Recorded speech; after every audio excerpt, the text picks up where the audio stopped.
Welcome to digital exclusive news.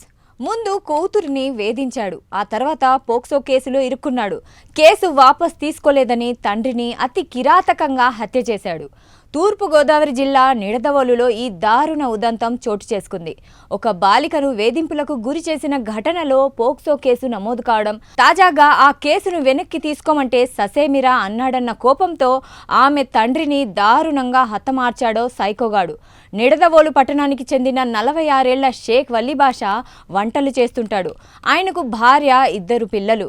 4 ఏళ్ల క్రితం 2021లో వల్లీబాషా చిన్న కుమార్తె ఇంటర్ చదువుతూ ఉండేది. అప్పట్లో ఆమెను నిడదవోలు వైఎస్ఆర్ కాలనీకి చెందిన అనిల్ కుమార్ వెంటపడి వేధింపులకు గురి చేసేవాడు. లారీ డ్రైవర్ అయిన ఇతగాడి తీరును ఆమె భయపడిపోయింది.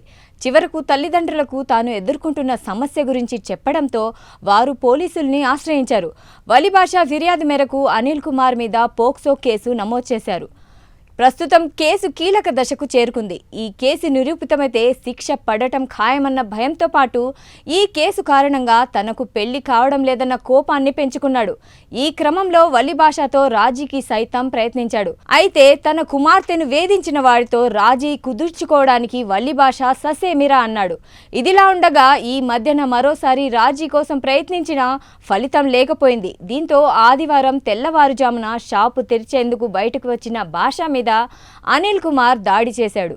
గొంతు, వీపు భాగాలపై కత్తితో పొడి చేయడంతో తీవ్ర గాయాలు కావడంతో వల్లీబాషా అక్కడికక్కడే మరణించాడు.